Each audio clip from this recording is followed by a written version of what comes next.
Hey, everybody. Welcome to the RunDot podcast. Today is a special day for the show. We have two members of the RunDot innovation team, and thank goodness, because I am not part of that team. So we're going to give you a demo of how the RunDot app works. If you are already training with RunDot, you will learn a lot of why the app is the way it is. And if you listen to our show or you watch it on YouTube, or even if you're not training with RunDot, maybe this will give you that poke that you need to download the app and give it a shot. So if you're listening to us, great. But if we'd really like you to go on over to YouTube and check us out there, because you're going to get to see how to work the app. Okay, our guests today are Dr. BJ Leeper and Coach Ken Pursuti. Both of these guys have used RunDot and TriDot as athletes and coaches themselves, but they also work closely with the software team that designs RunDot. Welcome, guys. How you doing? It's great to be here. Thank you so much for having us. Excited for this. Yeah. BJ, you pumped? Yeah, thanks, Carrie. It'll be fun walking through, riffing on it. Yeah. Thanks for having us. Well, I am pumped to have you guys. And I just want to know if you guys can just take a quick second and tell us a little bit about you. And so the athletes just get to know you a little bit more. What do you do with RunDot? BJ, why don't we start with you? Yeah, so BJ Leeper, I've been with RunDot and the predictive fitness team for almost 5 years. I'm the director of performance science and work closely with the software development team as product owner. So my background is actually in physical therapy. So I've got a lot of extensive work with runners and triathletes and working with injuries and injury prevention. So I've got a soft spot in my heart for all those runners out there that are working back from injury. And the thing that I've loved about this product since I started was just how adaptive it is to our athletes and how it really helps focus on efficiency with training and really cutting out those junk miles, because we see it all the time on the injury side. So that's why it's near and dear to my heart since I've been working on this project. I love it. How about you, Ken? Awesome. I've been with the RunDot team for just a little bit over the year, actually working with the team that's building the product. But I have been a RunDot and TriDot coach since 2019 and an endurance sports coach for, my gosh, I don't know if I can count back that far anymore. I am a master certified Chi running instructor. And so in Chi running, we're very focused on form and energy efficiency and preventing injury. And to BJ's point, what I really love about the RunDot app and why I chose to move in that direction as a coach was that I can focus with the athletes on aspects of their form. The warm-up drills that RunDot prescribes are exactly what I was giving my athletes when I was even coming from a Chi running perspective. And then it really helps me stay focused on the volume and the intensities that the athletes are putting in so that their ramp is appropriate. So I've got them covered from a form standpoint, I got them covered from a biomechanics standpoint, and then I've got them covered from an appropriate ramp standpoint. That is so cool that you guys both have this history with the body and you know what the body, as coaches, as athletes, yes, but also you've studied it differently. But then you also have like the tech side, which is so foreign to me. And I'm really excited to get to know you both a little bit more. But I just have to introduce myself too, in case someone is new to the show. I'm Carrie Tellefson. I'm an Olympian, broadcaster, and your guide to the world of RunDot, at least the podcast.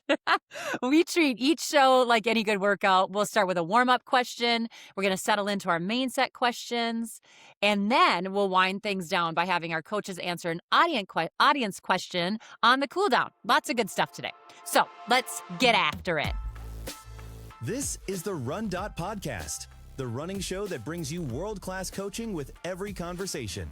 Let's get started with today's warm-up. Our warm-up question. Are you guys ready for this? Because it's a good one. Whether running short or running long, most runners have tried using energy gels or energy chews to fuel their training. As a warm-up question today, what is your all-time favorite flavor for an energy chew or gel? Ken, do you want to start this one?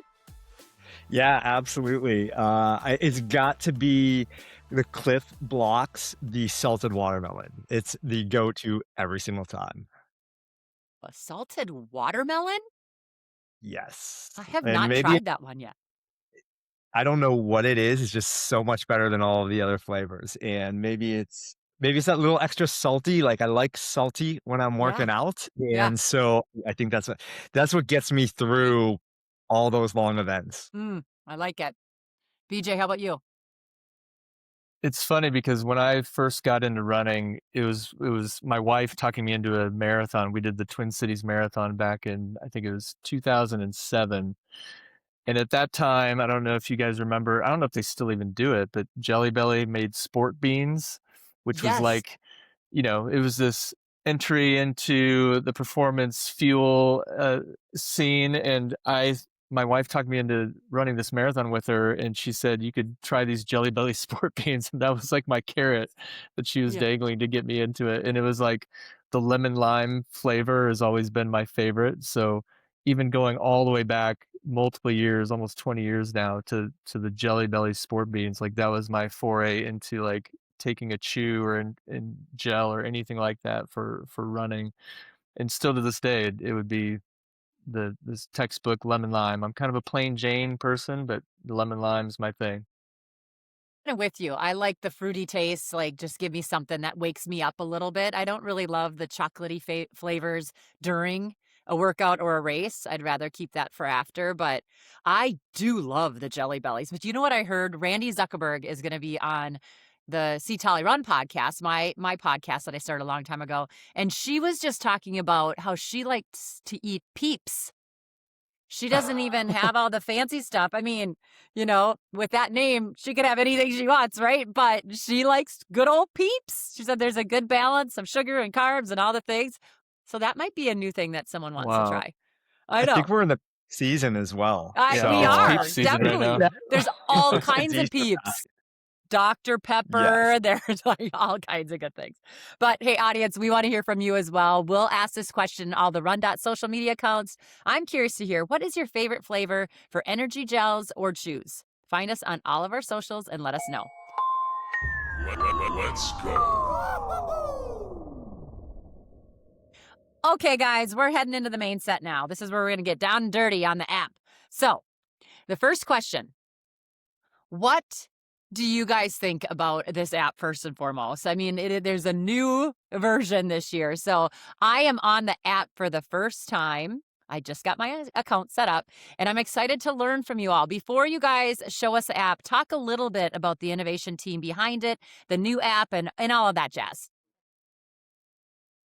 Yeah, we've got such a strong, passionate team, which is fantastic. And the majority of the team, they're also endurance athletes. So I think they really get and understand the needs of athletes and come in and do their best every single day to help meet those needs and get others moving and excited and accomplishing their goals. So never before have I worked with a company in the innovation space where everybody is so passionate about what they do, and it's just so refreshing and amazing. I think it's so fun that you are all helping people achieve their goals. And it might not be to win the race. It might not even be to run a race. It's just to get out the door. BJ, I want to learn a little bit about what's different with the new app versus the older app, and why did you decide to have a new design to it? Just kind of all the behind the scenes with this newer version of RunDot. Yeah, I mean, like Ken said, we have a lot of our software developers and people on our innovation team that are endurance athletes themselves, and it's pretty cool to have that type of team. And I think largely we've, since RunDot first came out, I think in the spring of 2023, we've kind of been having this internal conversation for several years about, how our technology is so vast and so great, but our technology is truly the guide and the athlete is really kind of the hero of the story. So when we've recently sought out to redesign RunDot and put out the new RunDot app, it really was centered around this focus of how can we continue that message or that lens of looking at our product where the athlete is the hero of the story and our technology is just trying to come alongside and guide that athlete through whatever journey they're on, whatever their goals are, and making that as clear and evident in our product as we can. What is the big difference between the two? Or what are the big differences? I mean, from my perspective, there's a lot, right?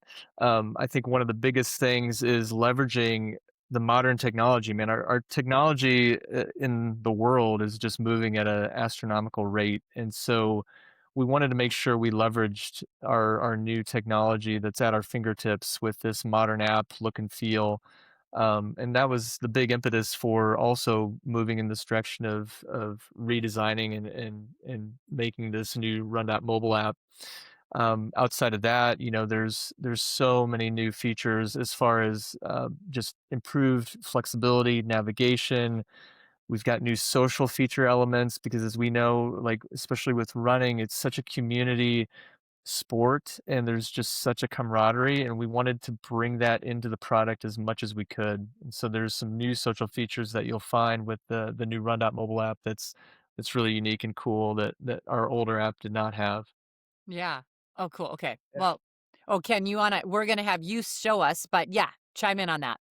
Absolutely. I was just going to add to, I think that, again, one of the benefits of our team is we are all endurance athletes. We are passionate about helping people succeed in endurance sports. However, I think sometimes we think with the mindset of someone who's been in the sport a long time. And I think our original version of RunDot, while it was designed really well and it really helped people succeed, if you were a little bit newer to the sport, there were some things that maybe you didn't quite understand. And so we went back with a new user experience mindset for the new version of the app. And we said, what could we take from what we learned with our first version of the app that's serving our athlete population really well right now? And then how do we make it more accessible for somebody who's new, for somebody who's never been taught how to run, or somebody who just thinks, what do I need a program for? Shouldn't I just go outside and run? And so making sure that the usability was there and that people really understood how we were leading them was key. And so I think that's probably one of the biggest differentiators in the new app, is that whether you are a seasoned athlete or you are putting your shoes on for the very first time, you're going to understand what to do, why to do it, and have the tools that you need to succeed. But also, how much is it like when you guys are having those meetings? I mean, there are people like me that have been running a very long time and use the old paper logs and all of, get a piece of paper that is the calendar for the month from my coach. Like, how do you guys talk about that to not intimidate somebody that is a little nervous about AI and all the technology? Is that a big conversation that has to be had with you all? Yeah, I think certainly, right? And we've got a really great team of user experience experts that go out there and they talk with athletes all the time and really understand what it is the athlete might be apprehensible about, and then they can bring that to us so that we're able to actually build the technology to to very much support the athlete on their Yeah. journey. Well, Ken, I think you're gonna be the one that shows us, right? You're gonna pull up Yeah. your screen, which thank goodness it's not me. Absolutely. Let's take a quick look at, what this looks like here. Okay. I think let's start with like the dashboard and just, see if you can pull that up for us. So when you launch the app for the very first time, this is what you're gonna see, and this is a run from this past Friday. It will actually launch you into the current day. So I'm going to just scroll to that today when we're recording. This is Monday. I can see that I've got an easy run scheduled for me today. It's only 25 minutes long.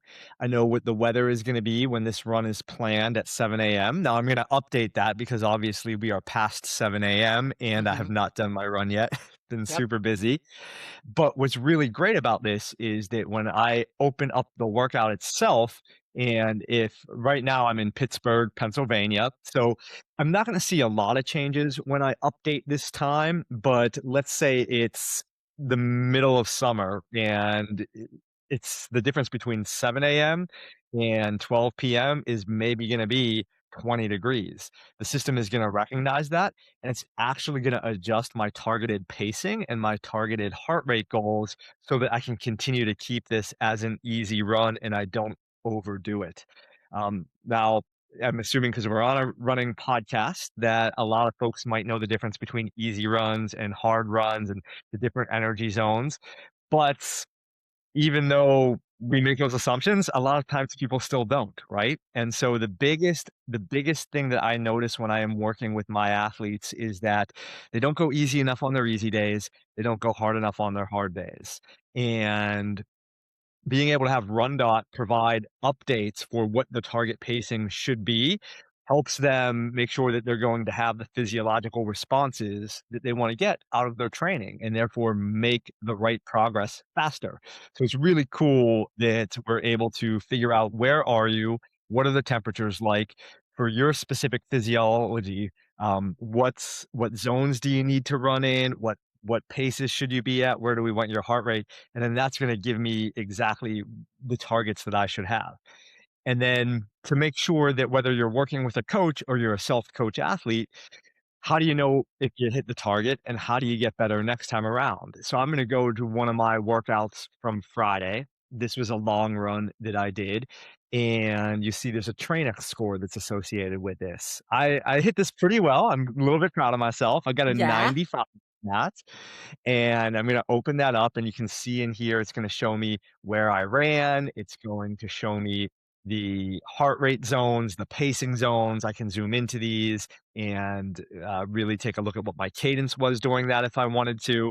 But at the end of the day, it's pulling all that information for me, and it's telling me I scored a 95 out of 100. So I know that I did pretty well on that.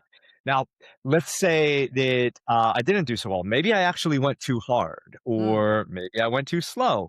That score might be something more like a 70 or a 65. And so that's a really good reflection point that, hey, I didn't do something that I was supposed to do on my plan.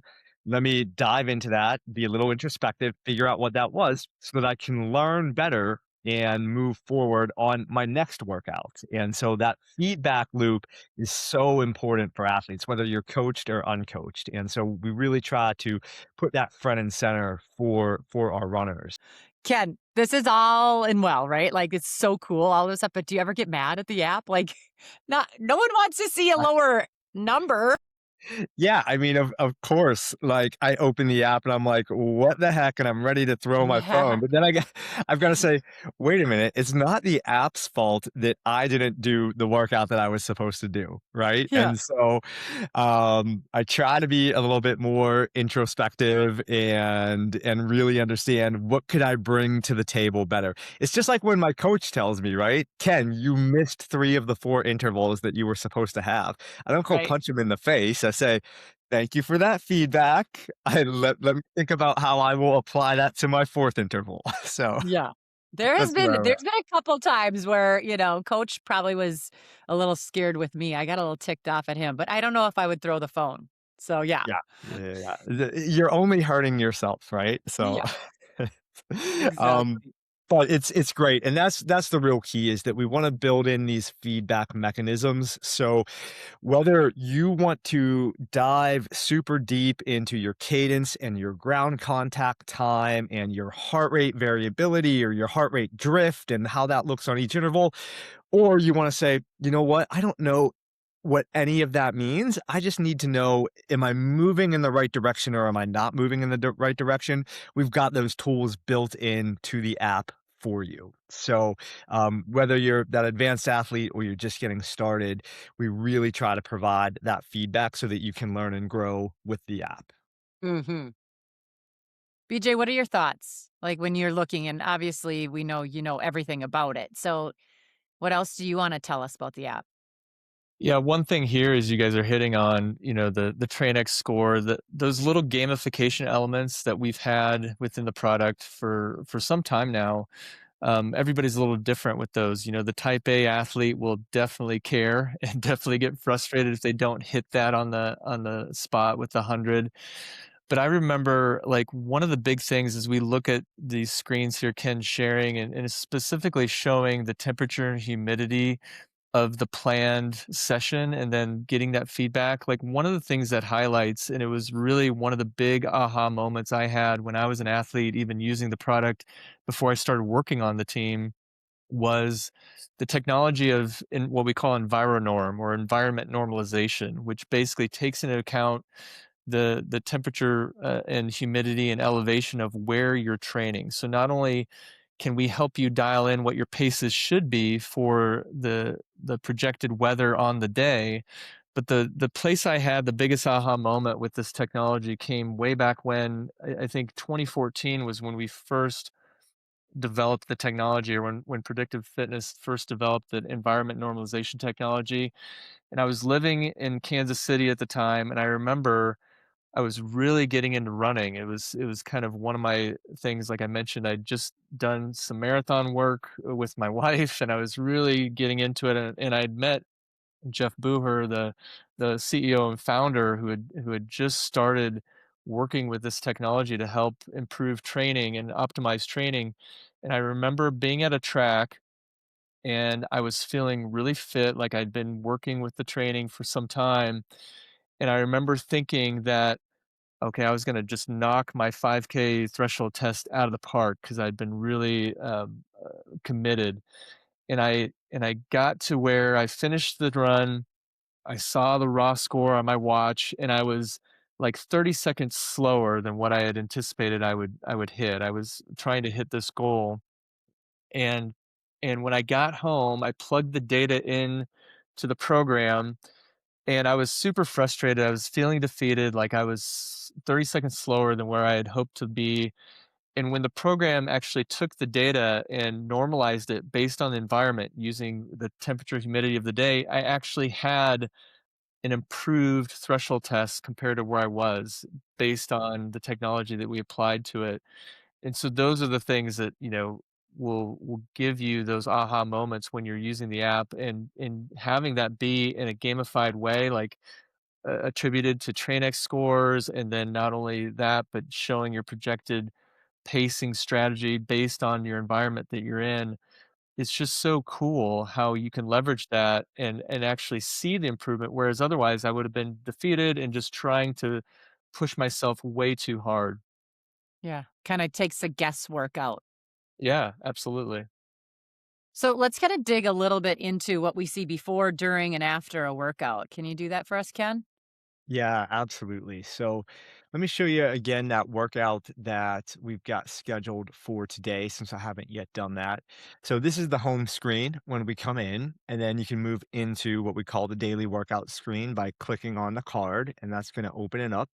You're going to see the warm up that you're scheduled for, and you're going to see your main set. So here, this is all zone 2, and if I look at my zone targets right here, I can see that my zone 2 is 11:05 to 9:45 pace. If I open it up, I can also see, I'm sorry, I said pace. That's obviously heart rate. It's a 108 to 139 heart rate, because most of But our you were showing us your pace in zone you're 2 right, at I in was. before, right? Yep. Yep. So that So was right. So that was your pace. This is now your heart rate. yes, Yeah. exactly. Right. Yeah, So you were right. yep. My fault. Thank you for Yeah. for keeping me on pace here, or on target. Or I'm trying not. That was a horrible. I did not mean, pun not That intended. I love it. You're good. And then these would again update based on, as BJ was saying, my environment and the time of day that I'm doing this. So I can see that. I can make this an indoor run. I can make this an outdoor run. Pacing and heart rate goals might change a little bit based on, again, the heart rate, or based on the indoor or the outdoor selection. If my coach left me a message, those would also show up here if I have a coach. Now, not all of our athletes are coached, but this is where they come in. And if I had a question about the workout, I could pop in and I could ask the coach something like, "Should I fuel during this?" And if I send that off, then the coach is going to be notified, should I fuel? And they will write back and let me know exactly what they want me to do. Okay. And then the really cool thing, or one of the new features that we've built into this app that we didn't have in our previous app, is this this play button right here in the middle. And so if I click that play button, it's then going to give me the option to do this easy run that I just looked at and adjusted, or maybe just do my own run that's not necessarily associated with this. So if I click on this, it's going to allow us to execute this workout using the app. So if there's somebody that is new to running and they don't yet have a fancy GPS watch, or they don't have a heart rate monitor, or they don't have any other way to record their run, they can record it straight from the app. If they do have some of those other fancy technologies like a heart rate strap or a foot pod or a smart treadmill, those will also show up on here so that they can connect to those devices and execute using this. So a lot of times what I'll do, especially when I'm on the treadmill, I'll pull this up, put it out on the treadmill, and it guides me through the whole workout, when I should be picking up the pace, when I need to be recovering. I could turn on audio coaching, so there's an audio coach in the background that lets me know how I'm doing, if I'm in zone or out of zone, and it just makes the run a little bit more engaging, and it helps with that feedback that I talked about earlier. Hey, why didn't you get a high score on this one? Why you didn't do the intent of the workout? Well, now I've got a coach who's working me through each step of that workout, helping me to achieve the desired outcome that I am putting into that session or trying to get from that session. So it's really cool and a lot of fun to use. So, quick question. I haven't used it very much yet. I was just kind of running and working through some things. Now I've got my app. When you have your audio coaching on, can you still listen to music? Yeah, absolutely. And so that's actually what I like the best about it is that when I go out for an outdoor run, I will still use the audio coach, and you can adjust how often you want the coach to chime in or how little you want the coach to chime in.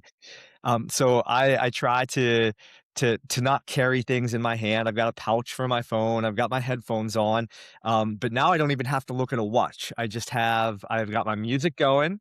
I've got a audio coach who is helping me understand if I'm on target, if I'm off target, if I'm coming into the next interval, when it's time to pick it up again and go. So I love it. And the other question that I get asked a lot of times too is, should I still wear my watch or should I still run my GPS?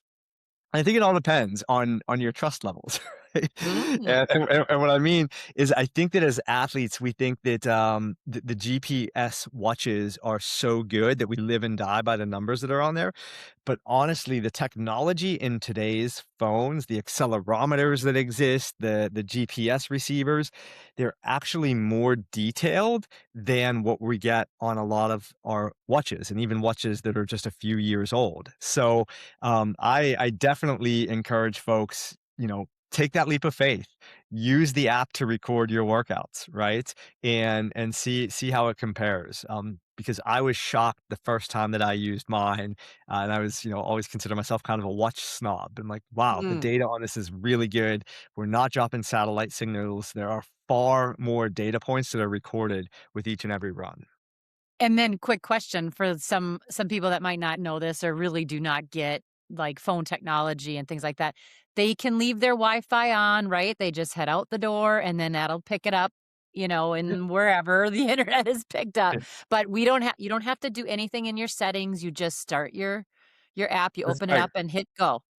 That's right, and I often run on this little trail down by my house where there actually is no cell service or Wi-Fi signals, and it sounds like it's in the middle of nowhere, it's not. There's actually a lot of traffic on that road and whatnot, but there's no cell service there, and so, when I run, it still records the entire workout based off of the GPS signals from the satellites, and then when I get back home and I connect to Wi-Fi, or as soon as I ping a cell tower with that 5G signal or 4G signal, the run automatically uploads and I'm able to go in and get my post-run analysis.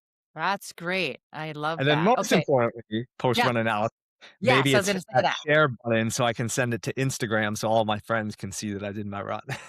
So yes, I love or Strava or whatever. It connects to all of The it. platform of your choice. Yeah, okay. Well, let's talk a little bit about what we see after. the run on our all the screens. BJ, do you want to take that?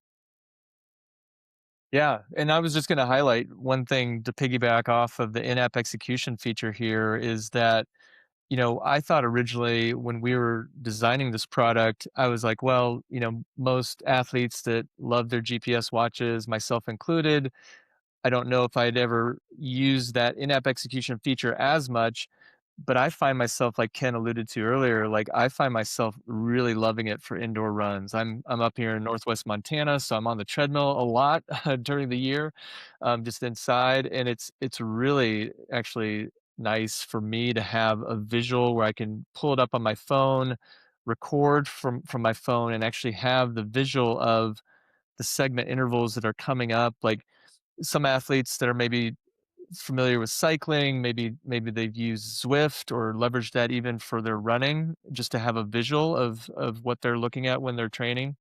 This provides something similar to that. So it's kind of a nice enhancement that we've added that we're only continuing to develop. So it's That's very cool. cool. But yeah, then to Ken's point, once you've completed your session, we've got all kinds of metrics. So we can look at all the data that you would normally get from your GPS watch. So in this case, if we've done an in-app execution sequence, you record it, you save it, you can see all the data, you can expand the charts to analyze it however you wish. But then as we scroll up to the top, like where Ken was showing earlier, we've got some of the gamification elements where you can see how you scored with your TrainX. We have what's called execution points or XP, which kind of shows the value of that session based on not only how you executed, but how much of a priority was that session that you just hit. Was it a long session? Was it a one of the high intensity sessions that had a lot of interval work? And you can see based on the XP value what you gained from that session, just again from a gamification element. So yeah, it's everybody's a little bit different. Some people love to look at all the numbers. We provide all the numbers. Some people just love to show that they executed the workout and they just want to share with the world, and share their Mm-hmm. workout through their socials. So we have that capability now.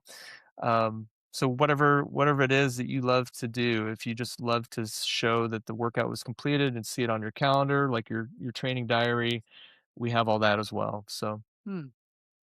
That's really neat. And then if you're going to run a race too, like how do you put that in? I mean, it tracks all of our training, but it also tracks our races. So we might have to manually put that in. So all of your races can be added from within the app. We've got a number of races that already have course data associated with them. So the Pittsburgh Okay. Half Marathon here, the Indianapolis Half Marathon. Should stop doing so many halves. It's time for a full, I think. I just realized I that. But don't know. The half is pretty fun. Yeah, for sure. But here's just an easy section, right? 5K, 10K, half marathon, marathon, ultra marathon. You can select your distance. Again, there's the marathon, as I'm saying, I should probably look at. And there's just a number of different races that we've got out there right now. And this will use our RaceX technology. It'll help you come up with a race strategy and a race execution plan and give you some predicted times. I'm not going to walk through the whole flow here, but you get the idea. I put in the It's pretty date, self-explanatory. pretty self-explanatory, Yeah. exactly. I love that it's easy. I think that that's a big thing, like I don't want things to be hard. I don't want it to take a long time to enter anything. I just want to kind of click and go. Yes, exactly. And then one other fun piece of this too. I don't know if this is easy or just fun or engagement, but we do have a new social section. So if you Yeah. pop in here, you can see all of the friends that you follow and the activities that they're doing. You can come in and you can give a thumbs up or uh, any emoji that you want to give. Maybe it's the strength emoji, and just making sure that you're keeping your friends accountable and engaged. Runners are also able to create their own groups. So you'll see in here, I've got a group of Coach Ken's athletes and then RunDot coaches. So if I click on RunDot coaches, all these other coaches that I work with at RunDot, any of their activities will show up in here. You see Jeremy, you see Brady, who's always on it, hogging up the whole the whole feed. Um, but it gives you an opportunity or the ability to just organize your friends together. So I'll probably set up a group for all of my friends that are running the Pittsburgh Half Marathon, and we'll encourage each other, cheer each other on, maybe give each other a little bit of crap when we're not doing our long runs, and No. also even no, we would never do that. And then we'll also probably use that space to plan different events during race weekend. So, Mm. hey, after the race, this is where we're going for happy hour. This is where we're going to go to celebrate finishing. All of those types of things that you might want to do through a social network. Yeah, and you can race each other. It looks like kind of hold each other accountable. There's a leaderboard. There's other things on there. Exactly. And we're working on rolling out these features now too. So the leaderboards aren't there quite yet, but we are going to be Okay. building those out in terms I see. of um, what how many miles are we per week, or Mhm. what is your train X score? Because it's not just about miles. It's so much more than miles, right? So how do you look at some of those other feedback mechanisms so that you do the right training right? And then milestones too, right? So who just finished their race? Who just had their best 5K, 10K? Who just had their best week? Yeah. I mean, I think that's the best part about all of this is that there's this community. I mean, the app is awesome. We get all of our data and all of that stuff given back to us, but also like it's more than just an app. There's a family, there's a community behind it. Your friends are there, your coaches. It's pretty cool.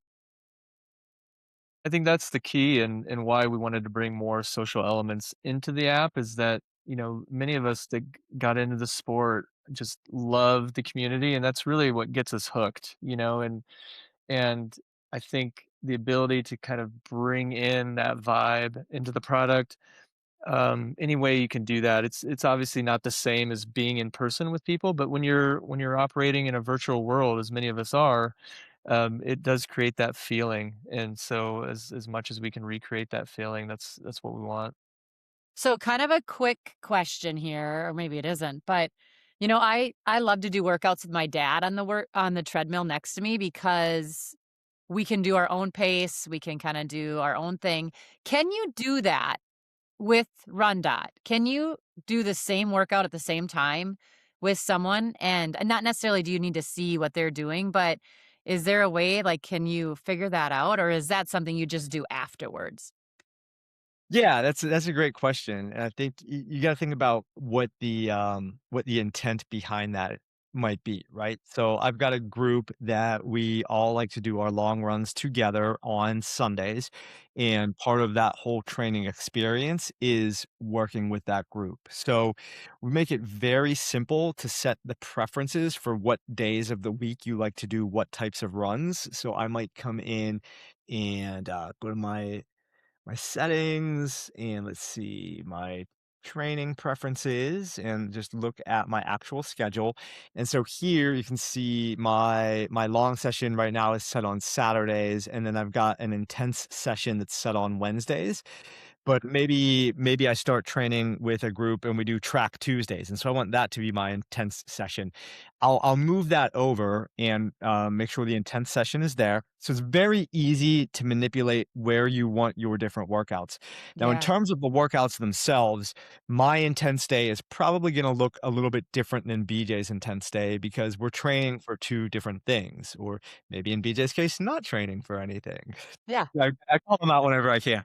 Uh, so, so it might not be appropriate for us both to run 6 by 4 minutes at threshold. It might be more appropriate for him to run 10 minutes at threshold and then me to do that. But we're still at the track. We've still got that track mindset. This is an intense day. We bought our special track shoes. We're ready to go. Or this is our long run day. So that's really Cool. how we would look at that. And then what I would encourage you to do is put together one of those little social groups, right? Include your dad in that little social group, and then, give each other thumbs up when you're in there. And then if you don't make it to the gym together one day, you can still make sure you're each being accountable and you're getting the workouts done, and keep it social. I really like that, and I'm glad I asked it. I'm gonna give myself a little pat on the back because I do think that's important. There are times where you wanna meet your group and there's people doing different workouts, but yet you're like, "Oh, I gotta come back tomorrow by myself." Well, no, you can adjust your workout in the app, and you can do a hard day if your body's supposed to go hard. That's the one thing we have to remember. Absolutely. If we're gonna manipulate the app, we have to obviously be real with what we're doing, and we can't do back-to-back days and things like that because that can cause injury. Absolutely. And the app's going to do its best to recognize and Mhm. see your residual training stress over Sure. time. So it will know, okay, we're getting into injury zone. Maybe we better back off a little bit, and it'll make those updates. But Okay. you still do have flexibility to move those things around, right? And it might say, okay, if we're going to bring that track day up, actually, it's probably not appropriate to hit it at these many intervals. Let's back those intervals off, and it'll regenerate a workout that is more appropriate. And then to follow that, BJ, Ken hasn't done his workout yet today, and he's, throwing you under the bus. So let's throw him under the bus. Yeah. I'm just teasing. But since he was supposed to go at 7 a.m. and we're recording this closer to 1 p.m., does he just go and update that time so then he can see all the weather elements and like what he's supposed to adjust there? Is that how you do it? You just update the time? Yep, and that's the beautiful part about this is, let's say you've got your predetermined times that you usually do your session at, you can set those ahead of time in your schedule preferences, but let's say you missed that time and you're doing it later in the day, you can come in as you see Ken's adjusting his workout here, and you can update the time, and then based on your location, we pull in the weather elements of that time and your location, so we automatically adjust your zones for you, which is again another big game changer in our industry that is unparalleled. Like no other product out there is doing this type of technology. It was another big aha moment I had again when performing a session. If you're choosing a time, let's say you're in a southern climate where it gets very hot in the summer, and you were gonna do it originally at 7 a.m. in the coolness of the day, but then you had to do it after lunch, and it's the heat of the day, and it's a 30, 40-degree temperature swing. Those are much different paces than you would have been trying to execute on earlier, and if you would have just kept the same pacing strategy, you would likely blow yourself up just trying to hit paces that you had no business hitting. So it's a big deal to make sure you're dialed in, and the technology is very easy to adjust and make sure you're dialed in. That's great. Um, I mean, I feel like we've hit so much here, you guys. What is there anything else that you would like us to know? I mean, really, like even just when you're playing with this, Ken, like you can see there's lots of other buttons to go in and kind of research and things like that. But what else is there that you'd like the listeners to know? And also, we would like you to remember to go over to the YouTube channel so you can see what Ken is doing on the screen as he's explaining things to us. One thing I would highlight, as you're looking at this homepage or kind of the dashboard screen that Ken's got up is that, you know, we talk a lot about our technology and this AI technology, and one of the big differentiating factors that our product has is that the system was built, the product was built to be AI. We didn't, like you see in the market now, because AI is such a hot topic, you see a lot of these bolt-on AI products where, they've got just template training that's automated, but it's really not smart and adaptive, and it's basically like this bolt-on AI component to it. So when we talk about our technology, there's a lot there because we built the system to be AI. And so when you look at this homepage, as Ken maybe scrolls down to the bottom, there's different widgets that give you all the insights you could ever want. But when you click into that, and you may decide, I don't really care about it, but if you want to explore more and really learn what we call our Fit Logic Intelligence Engine, that basically is what's driving the optimization, you can click into those widgets and explore some knowledge there. So there's some learnings there where it can give you kind of a step by step if you want to really dissect what is really the technology doing in more layman's terms, not over the top, over technical, but really trying to understand, like, what is this NTS score, this normalized training stress score? Like, what does it mean? Why should I care? Those things are all scripted out in this new app much better than we've ever had before. So I just want to highlight that because it's key learning that really starts to dial you into understanding why this training technology is cool and why you should care about it. That Yeah. is neat. That's kind of a hidden little feature there. And this last slide there, we manage your NTS so you can just focus on doing your Love workout. it. That's Hmm. that's the key. You can pick it up from day one and know you're getting the right training. That's great. If someone has questions while they're using the app, where would you guys suggest that they go to? Is it in the app? Is there Ask Us Now? Or would you say email someone? How do you? I mean, obviously, we have our coaches too. Yeah. So, number one, you could always hit me up on Instagram, coach.kenp. I'd be more than happy to chat with anybody out there. Nice. But from the app, there is a questions. There's a questions tab. You can click on that, and you can get connected directly with our support team and ask away if it's more of a technical question, right? And they're awesome group. Care passionately about our athletes and helping athletes and customers succeed. So, uh, pretty simple. That's cool. All right, you guys. Well, bravo on the new RunDot. It looks great. It's awesome. I can't wait to really dive in. I've gone on a couple runs with it, so I'm getting, better at using it myself. It's been really fun so far.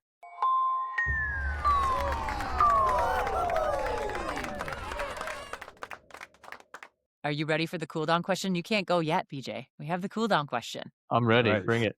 And actually, you kind of touched on this already, but Jennifer asked us, she said, I just completed an assessment, and because of the heat, my pace was way slower than usual.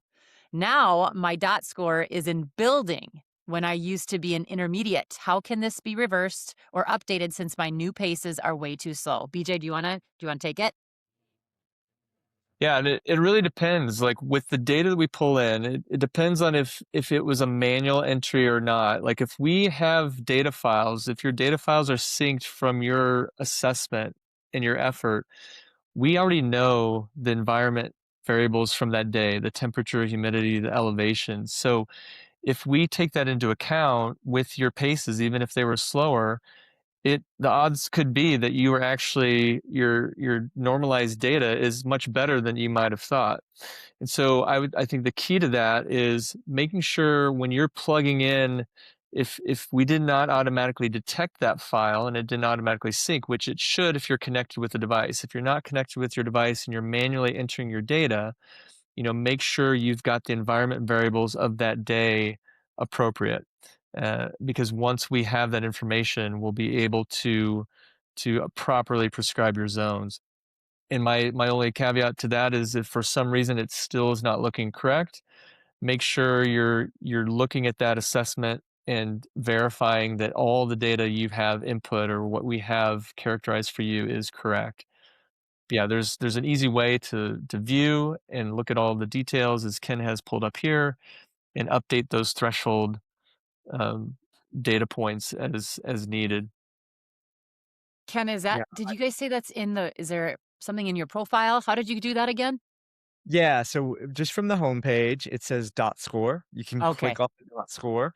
It's going to show you your current dot score, which is your Mm. data optimized training score. And as BJ said, it's going to account for all of those variabilities. And then if you click on historical, I can see my dot score has been decreasing over the past several months just because I've been focusing maybe a little bit more on, I should say, other sports, but honestly, been focusing more on Netflix probably, Well, that's and okay. It was winter. It was winter. Let's blame it on winter. exactly. Um, And so I would also say, there is a good chance if you were using a training device and you went out and it was hot, there's a good chance that lower dot score could actually be correct. Now, nobody wants to hear that they're getting a little bit slower, right? Yeah. But I think as athletes and as humans, we've also got to recognize there are a ton of factors that go into these things, right? And so, how was my sleep the night before? Was I hydrated? On all of the runs that I've been doing up to this point, do I feel strong or do I feel like I'm struggling, right? And then you might say, you know what? I feel strong. I've had no problem meeting the paces that I'm currently training at. My rate of perceived exertion is on target. I'm just going to simply choose to not accept today's assessment, right? And that's okay. We might do that from time to time. Now, it's a problem if you do that every time, right? But it is perfectly okay to say, you know what, I was off my game. I might come back and I might try something next week. Or again, every workout has felt like it's on the money. I think I'm just going to stick with the dot score that I had until it's time to do another assessment. Love it. Hey, thanks, you guys. This was really awesome. Ken, thanks for showing us all of your numbers and your data. That was pretty brave, I'm going to say. I'd be a little nervous. BJ and I, maybe next time we'll have to show ours. I That's love right. that. I need motivation now. Me too. Give me like 6 months, so please. Yeah, exactly. All right, guys. I appreciate your time. Thanks so much for coming on the RunDot podcast, and make sure to get after it. Thanks, Carrie. Thanks, Gary. Thanks for listening to the RunDot podcast. Help us out by leaving a rating and review on your listening platform of choice. For more opportunities to learn from our coaches, check out our YouTube channel and follow RunDot Training on social. Ready to train with us? Head to rundot.com and get started for free. Until next time, happy training.